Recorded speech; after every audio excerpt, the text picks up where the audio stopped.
si nos vamos a Doctrina y Convenios, en donde se habla de un lugar de recogimiento para los santos, ¿significa que ya caducó esa escritura? ¿O qué pasa con eso, no? Me gustaría que la viéramos, si me permites presentarla, Salvador. Doctrina y Sí. Convenios 29. Yo por Exactamente. 29 traigo la sección 29 y la sección 37, Víctor. Y después nos vamos a la sección 62, donde decía que era Missouri, ¿no? También, porque pues, En la oye, 57 habla de Missouri. ujú. Pero sí, mira, en esta sección 29, que creo que ya se está viendo por aquí, Agrándala un poquito, Víctor. sí, dice, creo que ahí, ¿no? Sí, ahí está perfecto. Y sois llamados para efectuar el recogimiento de mis escogidos, porque estos escuchan mi voz y no endurecen su corazón. Y el versículo 8 es al que me quería referir. Por tanto, del Padre ha salido el decreto de que serán recogidos en un solo lugar sobre la faz de la tierra, a fin de preparar su corazón y que se preparen en todas las cosas para el día en que se derramen tribulaciones y desolación sobre los malvados. Entonces, si se fijan, esto no se presta a la interpretación, está hablando de un lugar geográfico, de un lugar físico. Dice un solo lugar sobre la faz de la tierra.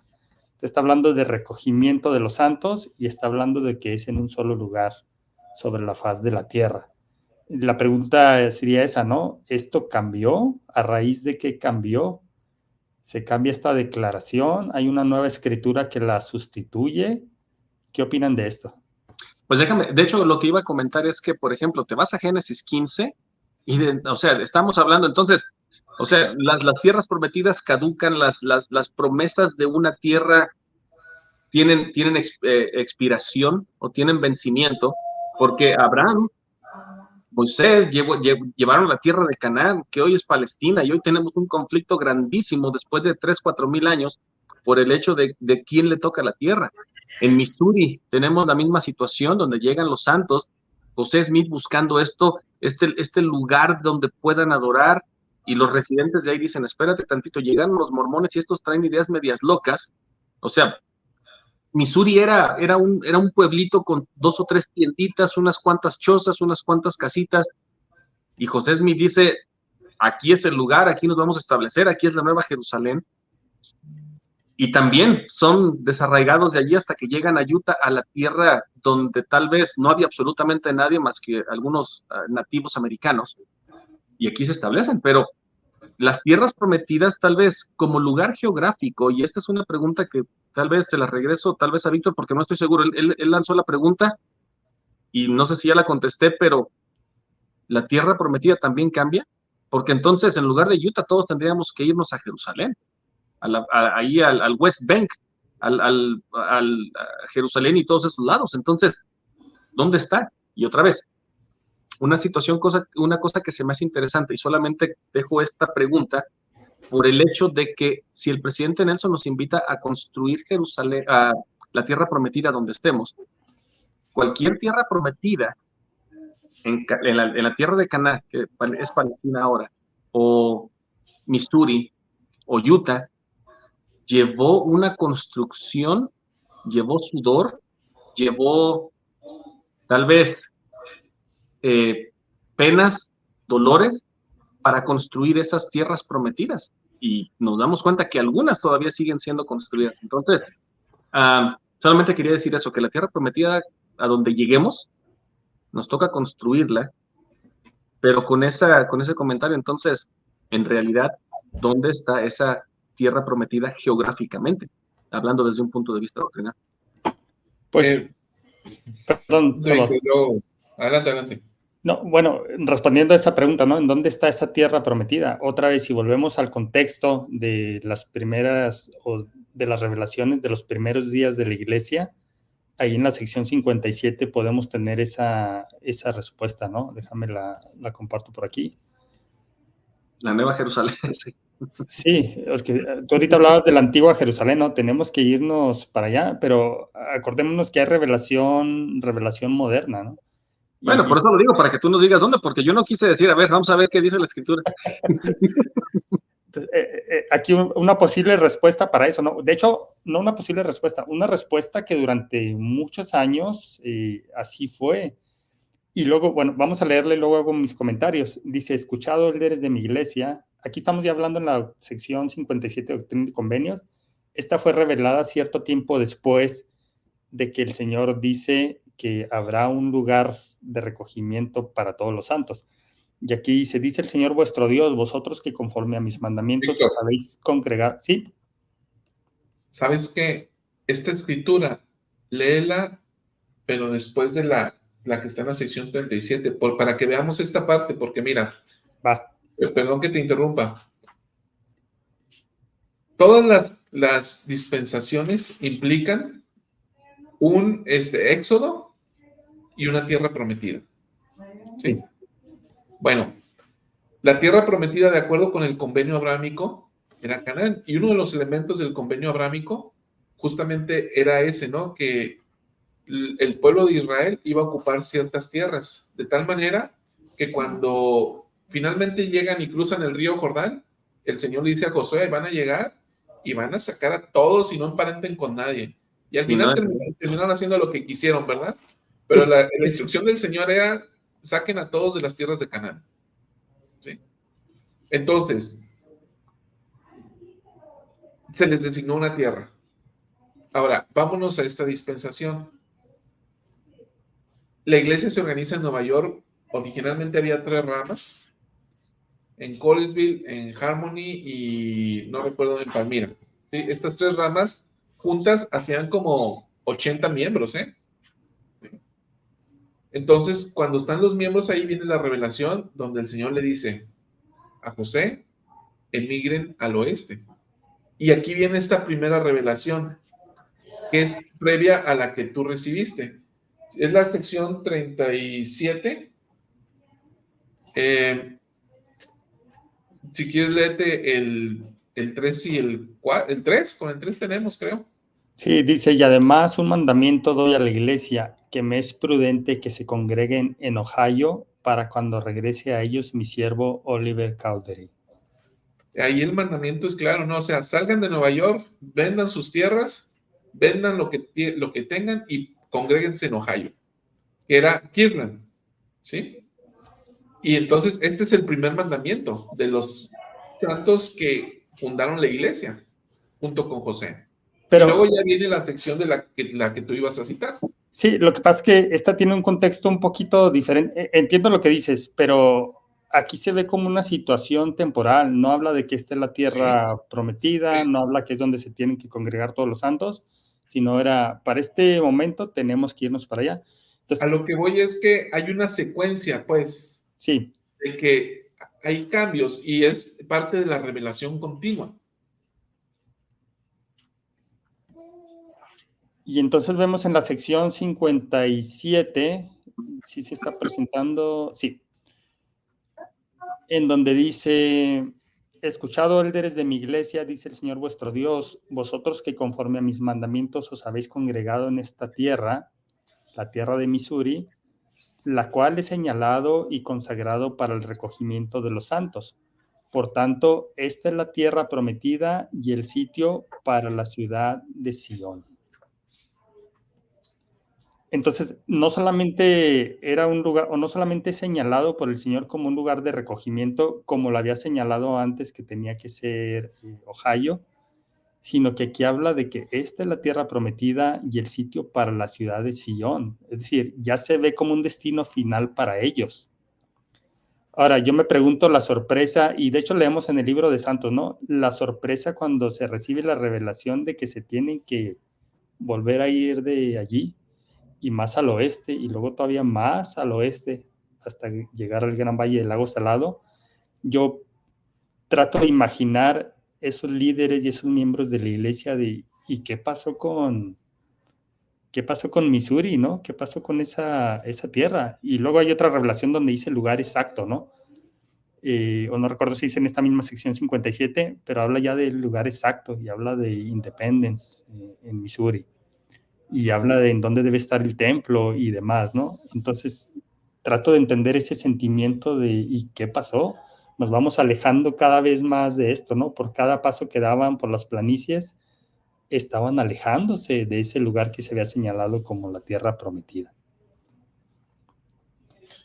Sí, entonces viene esta parte donde emigran un tanto hacia el norte, a Nauvoo, que es el estado de Illinois, y luego de ahí otra vez construyen un templo y se van a la gran cuenca, que es Salt Lake City, ¿no? Las montañas rocallosas, lo que hoy es Utah. Entonces vemos que el Señor les da un lugar y luego les dice, vayan a Missouri, y parece que este es definitivo, de tal manera que por cuestiones de persecución después tienen que ir a otros lugares. Y una de las razones, Víctor, por las cuales tardaron 40 años en construir el templo de Salt Lake es porque en la mente de Brigham Young, de acuerdo con los diarios y los registros, los santos tenían que regresar a Missouri, lo cual nunca sucedió. Y en la mente de unos hay que regresar a Missouri para establecer Sion, pero hay algunos otros que piensan que ya Utah es el lugar de recogimiento y la ciudad de Sion. Pero es que definitivamente, si le preguntaras a cualquiera, aún hasta un no miembro, hey, ¿dónde está la sede? Porque así es como la gente lo conoce. ¿Dónde está la sede de la iglesia mormona? Ah, está en Salt Lake City. Nadie te dice Missouri. Nadie habla de Missouri. Y tal vez por eso es que para miembros y no miembros, Utah continúa siendo el centro, porque aquí está su templo, aquí están las oficinas de la iglesia, pero sin embargo, si decimos, bueno, pues es que el Señor Jesucristo como que no va a llegar aquí, va a llegar allá, la última Santa Cena y el último reino sacramental va a ser allá en Adán on Demand, vámonos para allá, ¿no? Hay que empezar a establecerlo, pero es interesante eso, porque definitivamente, hace rato dije, bueno, pues vamos todos a Utah, pero tendríamos que decir, y bueno, dije primero a Jerusalén, después ya le cambié a Utah, y ¿saben qué? El Espíritu me está diciendo, me tengo que ir a Independence, Missouri, ¿cómo ven?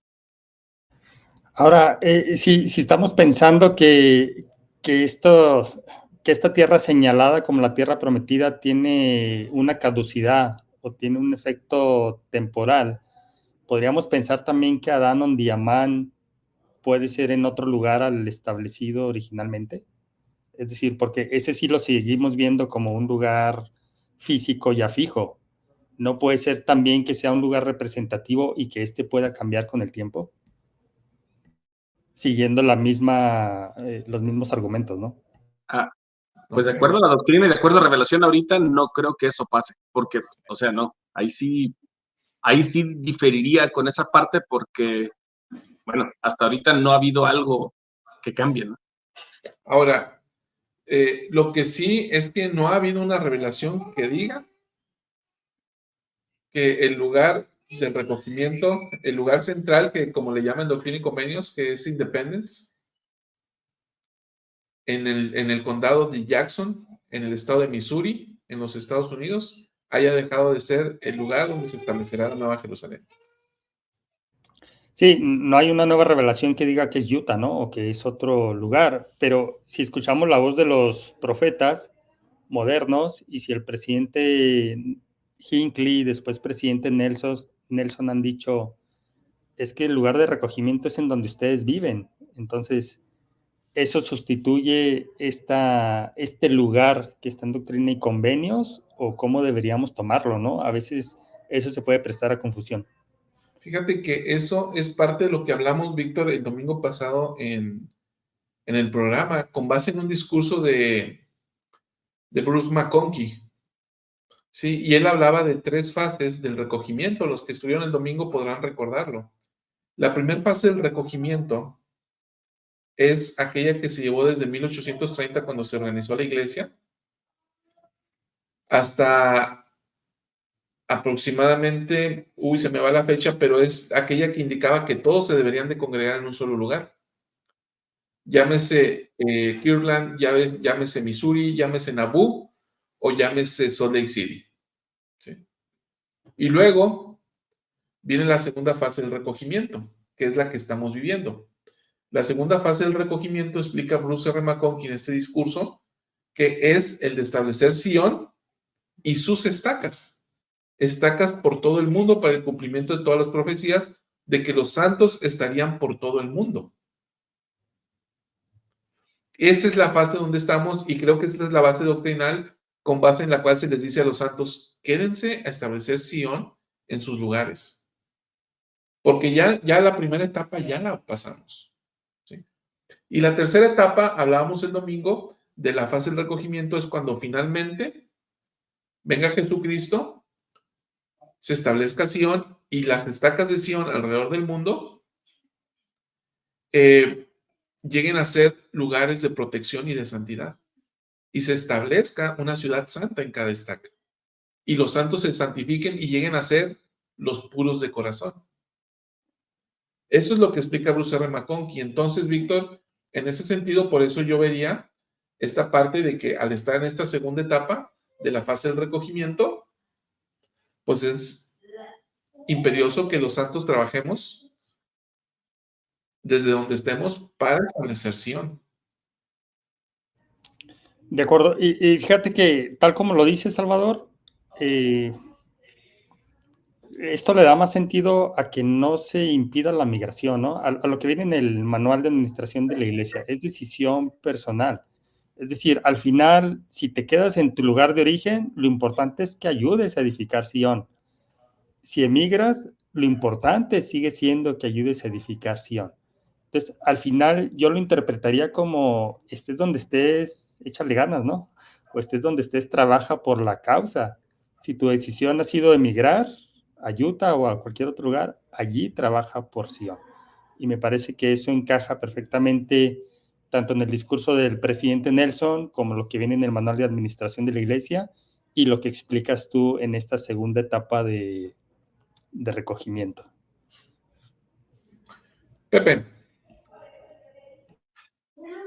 Yo creo que definitivamente hemos dicho que sí, es completamente personal, ayuda donde estés, pero definitivamente tal vez no quiero decir que estoy más con una duda ahora, pero yo creo que para mí sí sigue habiendo un lugar de recogimiento, y ese lugar de recogimiento puede ser el lugar donde yo vivo, pero continúo con esa pregunta.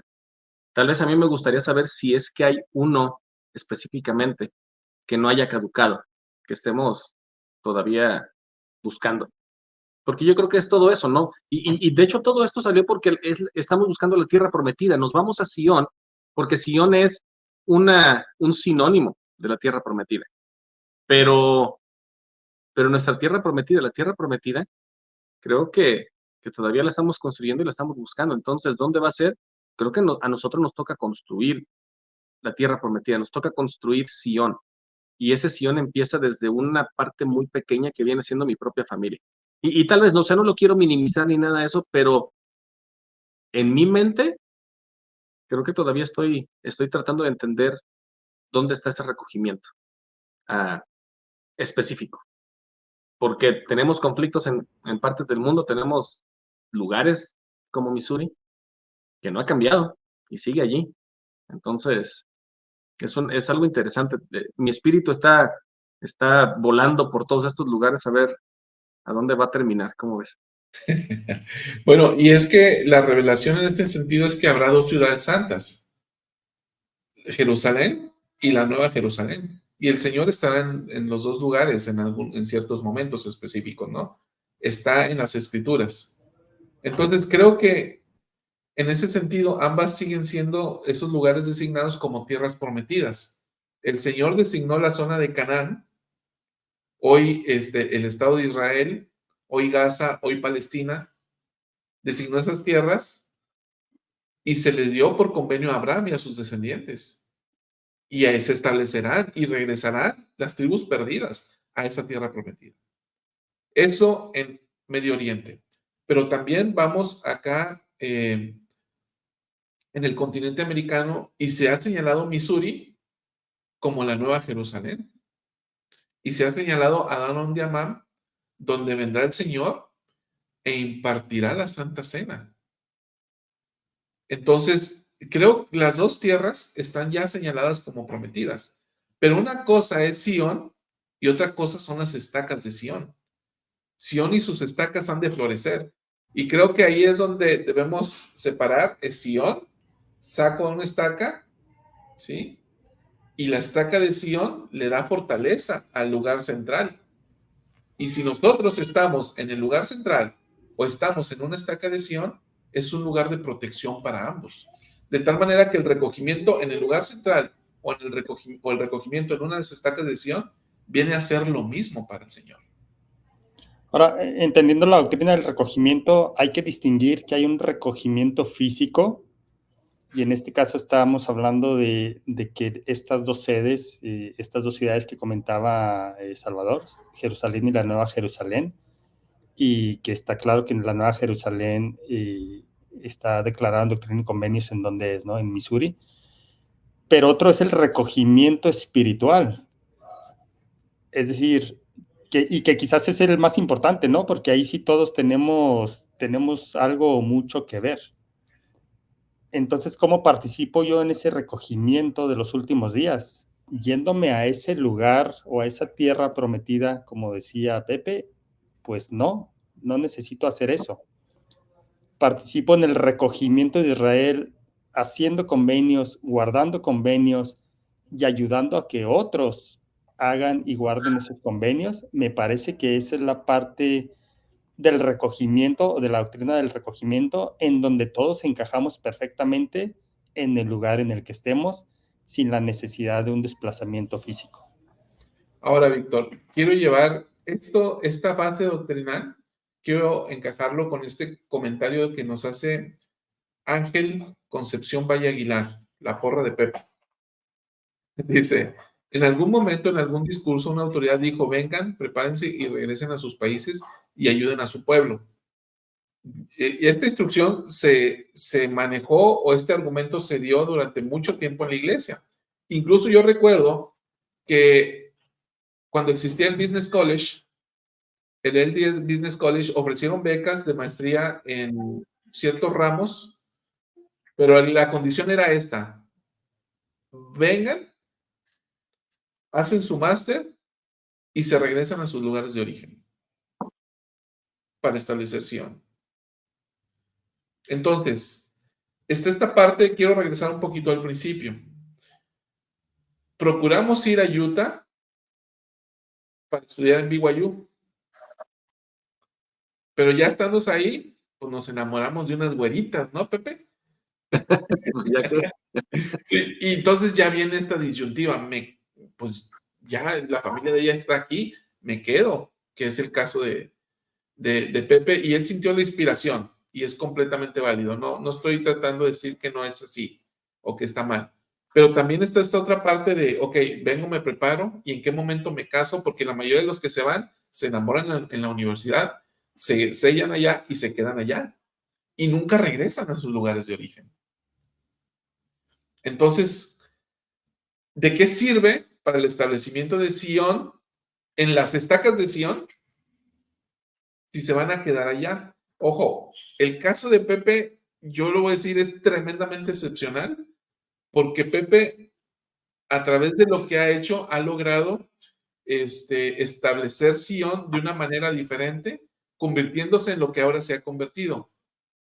No me refiero a que sea un creador de contenidos en redes sociales, sino al hecho de que él es un misionero de la iglesia representando al coro del tabernáculo, ¿sí? Y con esa base, él tiene las puertas y es una figura reconocida de tal manera que él puede invitar a muchos a venir a Cristo a través de la posición en la cual está. Y en ese sentido veo que es un caso excepcional el tuyo, Pepe. Pero la mayoría se quedan y establecen Sion en el lugar donde fueron, pero nunca regresan a establecer Sion en el lugar donde nacieron.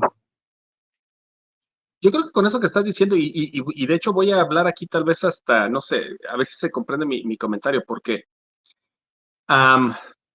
voy a tal vez hablar de aquellos, como dijiste, de los que vienen y que no regresan, se quedan aquí, y tal vez, de la forma que lo entendí, no llegan a tener la influencia que tal vez mencionaste que ahora yo tengo por ser parte del coro del tabernáculo, y no solamente creador de contenido, sino esta oportunidad que tengo.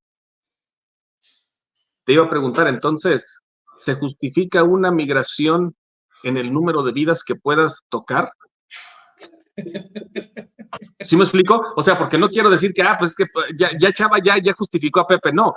Yo creo que las personas que también se quedan aquí y tocan, al ser un obispo, al ser el presidente del Quórum Denderes, al ser la maestra de la primaria, siguen teniendo un gran mérito. Tal vez no son tan públicos, pero sí sigue teniendo un mérito. Entonces, yo creo que es algo interesante y realmente yo he pensado mucho eso, ¿no? ¿Por qué llegué aquí? ¿Por qué estoy aquí?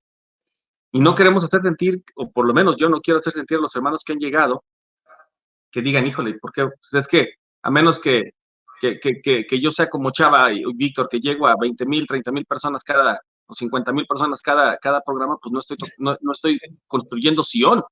Entonces, pero siento que las personas que llegan aquí, o las personas que lleguen a cualquier lado, o las personas que se queden en cualquier lado, sí influyen en ese recogimiento. Y es interesante, es interesante. No sé si mi comentario tuvo sentido, Víctor o Chava, pero yo creo que si las almas son grandes a la vista de Dios y al traer una sola, cuán grande es el gozo en los cielos. Entonces, pues qué bueno sería que tocáramos más. La cosa con esta, Pepe, y entiendo que es perfectamente válido, solamente trato de explicar lo que sucede. Mientras que los mexicanos o los ecuatorianos o los chilenos nos vamos y efectivamente podemos establecer Sion en Utah, pues la iglesia se hace bien fuerte y bien gorda. Pero vete al barrio en Chile donde nació y tenemos un barrio de 60 personas, donde a duras penas continúa adelante. Y las estacas, pues no se diga, ¿no? Ramitas, o sea, unidades muy pequeñas.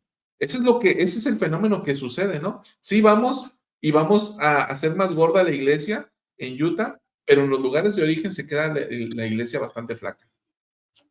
Fíjate que te iba a preguntar, les voy a hacer una pregunta aquí a los dos, porque yo los veo a ustedes como alguien que puede tener una influencia grande, que tiene experiencia sirviendo en la iglesia. Y con este mismo ejemplo que tú diste de un barrio en Chile o lo que sea, vamos a pensar que en lugar de emigrar a Utah, alguno de ustedes decide emigrar a Chile o a El Salvador o a cualquier país o aún a Chiapas o a Veracruz, porque ustedes están en el norte, van a otro lado porque dicen, yo recibí la ayuda o el sentimiento de ayudar.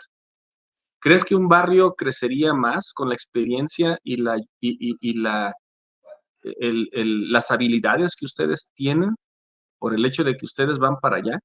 ¿Sí me explico? O sea, y estoy explicando porque en muchas ocasiones yo le he dicho a mi esposa, oye, ¿dónde nos vamos a retirar? ¿Dónde nos vamos a jubilar?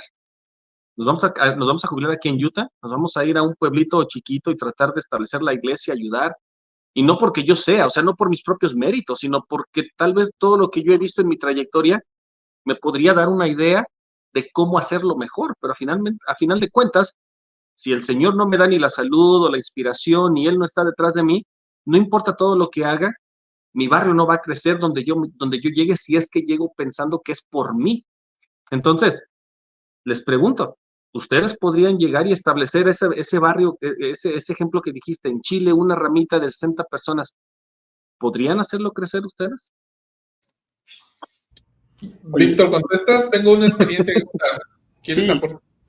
fíjate que cuando yo estaba en mi primer área en la misión, que era un pueblo muy pequeñito, Salvador lo conoce porque estuvimos en la misma misión, Sucacab, Yucatán. A mí me daba mucha tristeza lo que pasaba en ese pueblo a nivel iglesia. Era una ramita en donde asistían 20, 25, a veces hasta 40 personas, si bien nos iba, si trabajábamos muy fuerte esa semana. Y yo siempre decía, las cosas serían diferentes, y yo me imaginaba siempre un matrimonio gringo con su familia llegando a establecerse a ese lugar. Yo decía, una familia fuerte, con mucha experiencia en liderazgo en la iglesia, haría la diferencia total en este lugar. Eso pensaba yo en ese momento siendo joven, ¿no? En un área después, ahí mismo en la misión, había un matrimonio de misioneros asignados a una rama, y ellos estuvieron ahí los 18 meses de su misión. hicieron crecer bastante esa rama, es decir, una ramita que tenía 5 miembros cuando llegaron, cuando ellos se fueron había 40 o 50 que se habían bautizado o se habían reactivado en la iglesia durante ese tiempo. Pero estoy casi seguro que una vez que ellos se fueron de allí, las cosas volvieron a ser igual, ¿no? Y poco a poco otra vez fue decayendo y se acabó. Entonces, con estas dos experiencias que yo vi, o un sentimiento y una experiencia que pude ver, me di cuenta que sí, una familia podría hacer la diferencia en uno de esos pueblos, sí podría influir, pero en la medida de que la gente de allí también tenga esas ganas de progresar. Y eso muchas veces no lo vemos, ¿no? Entonces, digo, no quiero criticar a ningún pueblo ni a nadie, pero hay algunos arraigos muy fuertes, ¿no? En donde a lo mejor durante una época tuviste luz, pero luego se te olvida y vuelves a lo de antes. Como este ejemplo que pongo de este matrimonio misionero que estuvo allí, ellos fueron una luz para muchos, pero una vez que ellos se fueron y no volvieron a poner ahí, al menos en el corto plazo, a otro matrimonio de misioneros, porque no había a lo mejor misioneros disponibles, entonces esa gente otra vez empezó a hacer lo mismo, ¿no? Y yo creo que nos pasa en nuestra relación con el Señor también eso, ¿no? O nos ha pasado a algunos de nosotros en cierta época. Pero mi punto es que sí puedes hacer una diferencia y tal vez ese sería un modelo de mucho sacrificio y la iglesia lo está haciendo, ¿no? Está llamando a misioneros matrimonios para que vayan por todo el mundo a vivir este tipo de experiencias y a fortalecer. Y no digo que no logren nada, yo creo que sí logran y al menos cuando un alma logre convertirse a través de los esfuerzos de este matrimonio misionero, de estas hermanas misioneras mayores, yo creo que habrá valido la pena, ¿no? Aun cuando no cambien todo el entorno en donde están, me parece que si llegan al corazón de alguien y ese alguien hace convenios y los guarda, con eso habrá valido la pena. Recientemente, relacionado con esto que tú dices, Víctor, recientemente recibí una llamada de un amigo, doctor Ramón Jiménez, que ha estado aquí en el programa, que nos habló sobre la salud. Sí. Hicimos una serie con él muy buena, muy buena. Entonces, este médico, junto con su esposa, y tiene 4 hijos, me parece, me hace una llamada para hablarme de otras cosas y me dice, ¿sabes? Oye, Salvador, te quiero platicar algo. Y lo dime, Ramón. Me dice, recibí la inspiración. Ojo, yo vivo en la segunda ciudad más grande de México. Más de 5 millones de habitantes, económicamente muy próspera. La iglesia está bien organizada, tenemos un templo. Bueno, cerca de aquí hay un municipio más pequeño y no sé cuántas personas vivan allá, pero me dice, oye Salvador, fíjate que yo y mi esposa estuvimos pensando y recibimos la inspiración de irnos a tal lugar. Irnos de una ciudad donde él como médico tiene muchísimos clientes o puede tener muchísimos clientes, decidimos irnos a un poblado más pequeño. El espíritu nos indicó que nos fuéramos a vivir para allá. Y fuimos y estamos consiguiendo dónde vivir y establecernos. Y queremos, dice, lo que queremos es ayudar a establecer la iglesia en ese lugar. Porque la iglesia por mucho tiempo no ha logrado desarrollarse ahí. Ellos recibieron esta inspiración, no de ir a Utah o de irse a Missouri, sino de ir a un lugar más pequeño donde la iglesia apenas tiene una ramita de 50 personas. O sea, ¿quién en sus cabales hace algo así? Alguien que tiene fe en el Señor y recibe revelación.